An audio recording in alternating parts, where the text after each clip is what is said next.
ইলিশ মাছের মাথা দিয়ে পুঁই শাকের পাঁচমিশালি চচ্চড়ি দিয়ে কিন্তু এক থালা ভাত নিমেষেই শেষ হয়ে যাবে।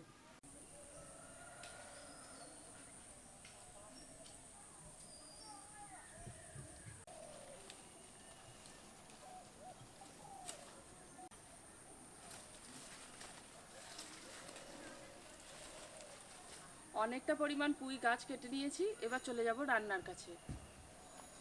বাগানের টাটকা পুঁই শাক তুলে নিয়েছি, এবার এগুলোকে কেটে নেব।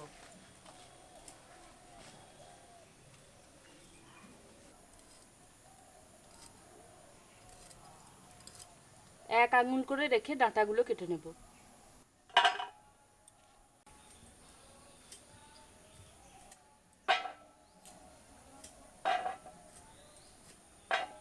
আর এই যে ডগার দিকে নরম নরম পাতাগুলো আছে, এই পাতাগুলোও নেব।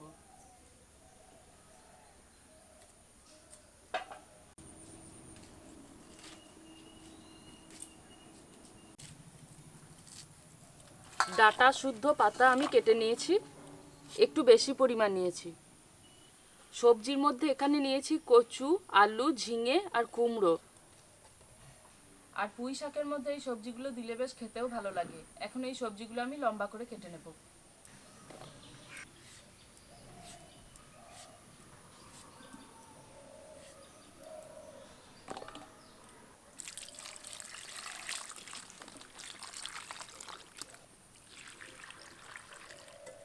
এখানে আমি দুটো ইলিশ মাছের মাথা নিয়েছি, যেটা পুঁই শাক দিয়ে রান্না করব, আর দুটো ইলিশ মাছের লেজা নিয়েছি, এটা দিয়েও অন্য একটা রান্না করব। মাথাগুলো প্রথমে ফালি করে কেটে নেব।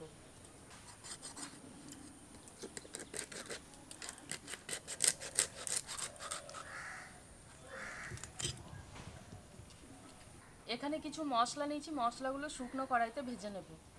দুটো শুকনো লঙ্কা দিয়ে প্রথমে ভেজে নেব। শুকনো লঙ্কাটা ভাজা হয়ে এসেছে, এবার এর মধ্যে দিয়ে দেবো গোটা জিরে, এলাচ আর দারচিনি দেব। সব কিছু ভেজে নিয়েছি, এবার তুলে নেব। শুকনো মশলাটা এখন গুঁড়ো করে নেব।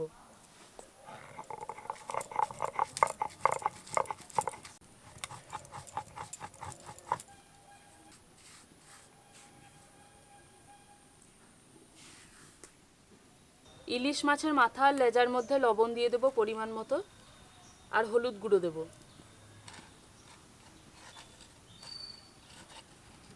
পরিমাণ মতো সর্ষের তেল দিয়ে মাছগুলো এবার ভেজে নেব। প্রথমে মাছের মাথাগুলো দিয়ে ভেজে নেব।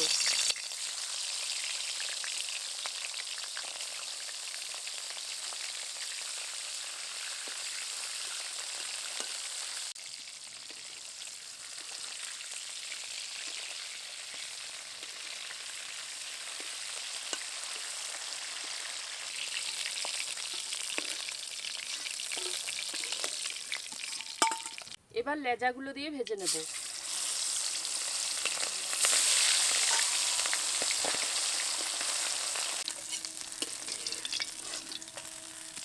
তেলটা কমিয়ে দিয়েছি, এবার এই তেলের মধ্যে 4টে শুকনো লঙ্কা দিয়ে ভেজে নেব। ভাজা লঙ্কাটা গরম থাকতে থাকতে এর মধ্যে লবণ দিয়ে দেবো, দিয়ে ভালো করে মুলে নেব।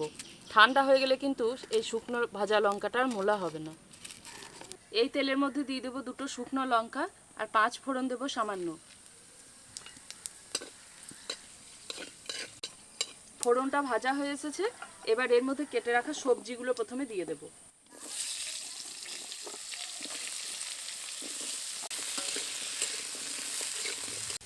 সবজিগুলো হালকা লালচে রং ধরা পর্যন্ত ভেজে নেব।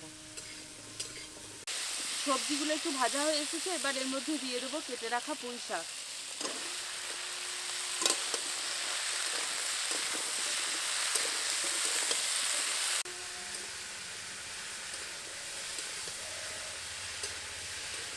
পুঁই ডাঁটাগুলো দেওয়ার পর ভালো করে কিছুক্ষণ নেড়ে চেড়ে নিয়েছি, এবার এর মধ্যে অন্যান্য মশলাগুলো দেব।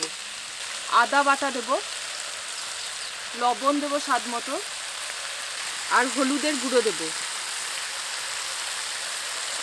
আবারও ভালো করে নেড়ে চেড়ে নেব। ডাঁটা শুদ্ধ সবজিগুলো বেশ কিছুক্ষণ ভালো করে নেড়ে চেড়ে নিয়েছি, আর যে পরিমাণ জল ছিল জলটাও কিন্তু শুকিয়ে এসেছে, একদম শুকনো শুকনো হয়ে গেছে। এবার সমস্ত সবজি সেদ্ধর জন্য এর মধ্যে জল দেব। খুব বেশি কিন্তু জল দেব না, অল্প জলেই সবজিগুলোকে সেদ্ধ হতে দেব। ওদিকে পুঁই শাকটা সেদ্ধ হতে হতে এদিকে আমি ওই যে মাছের লেজাগুলো ভেজে রেখেছিলাম, লেজাগুলো থেকে কাঁটা ছাড়িয়ে নেব।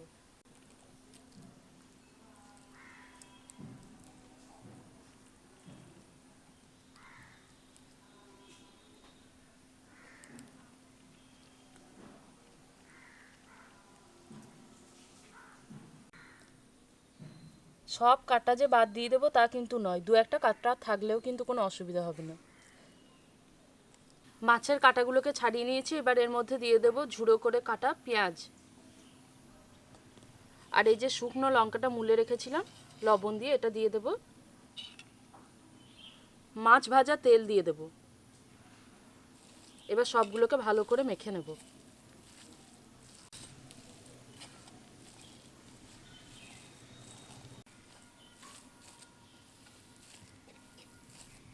সবগুলোকে ভালো করে মিশিয়ে নিয়েছি। এবার এখানে হাফ লেবু নিয়েছি, এর রসটা নিংড়ে দিয়ে দেব।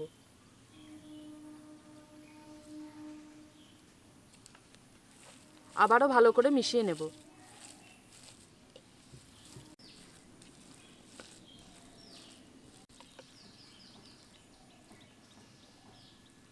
তৈরি হয়ে গেছে ইলিশের লেজ ভর্তা। আর এদিকে পুঁই ডাঁটাটা সেদ্ধ হতে দিয়েছিলাম, ডাঁটা কিন্তু এখন খুব ভালোভাবে সেদ্ধ হয়ে গেছে, সবজিগুলোও সেদ্ধ হয়ে গেছে। আর দেখুন এই সময় কিন্তু একটু জল জলেও আছে। এই জল জলে থাকতে থাকতে এর মধ্যে ইলিশ মাছের মাথাগুলো দিয়ে দেব।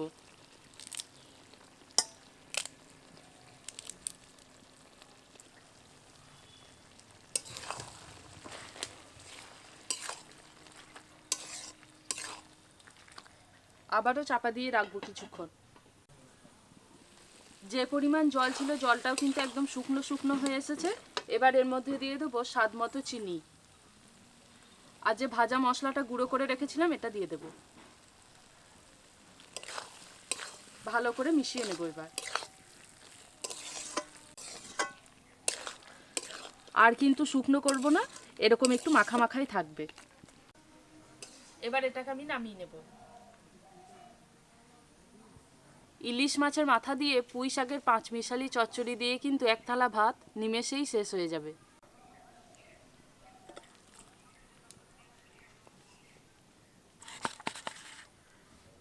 ইলিশ মাছের মাথার লেজা দিয়ে আজকে দুটো রান্না করলাম। দুটো রান্নাই কিন্তু ভীষণ পছন্দের, চাইলে একবার বাড়িতে তৈরি করে দেখতে পারেন, আশা করি ভালো লাগবে। আজকে এখানেই শেষ করছি, দেখা হচ্ছে পরের ভিডিওতে। সবাই খুব ভালো থাকবেন, সুস্থ থাকবেন।